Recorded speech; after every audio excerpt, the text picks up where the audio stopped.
சிவனுக்கு உகந்த விரதங்களில் முக்கியமானது பிரதோஷ விரதமாகும். அதிலும் சனிக்கிழமையன்று வரும் பிரதோஷம் மிகவும் உன்னதமானதாகும். சாதாரண பிரதோஷ வழிபாடு தரும் பலன்களைப் போன்று 1000 மடங்கு பலன் தரக்கூடியது இந்த சனி பிரதோஷம்.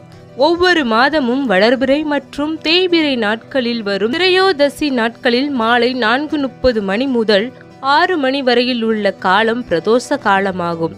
காரணம், அன்றுதான் எம்பெருமான் ஆலகால விஷத்தை உண்டு அகிலத்தை காத்தருளினார். பிரதான தோஷங்களை நீக்குவதுதான் பிரதோஷ வழிபாட்டின் முக்கிய சிறப்பு. எத்தனை தோஷங்கள் இருந்தாலும் பிரதோஷ தினத்தில் சிவபெருமானை வழிபடுவதன் மூலம் தோஷங்கள் அகன்றுவிடும். மற்ற பிரதோஷ நாட்களை விட சனி பிரதோஷ நாள் மிகவும் விசேஷமானது. சனி மகா பிரதோஷ நாளில் நந்தி தேவரை வழிபட்டால் சனி பகவானால் ஏற்படும் சகல விதமான துன்பங்களும் நம்மை விட்டு ஓடி போகும். பிரதோஷ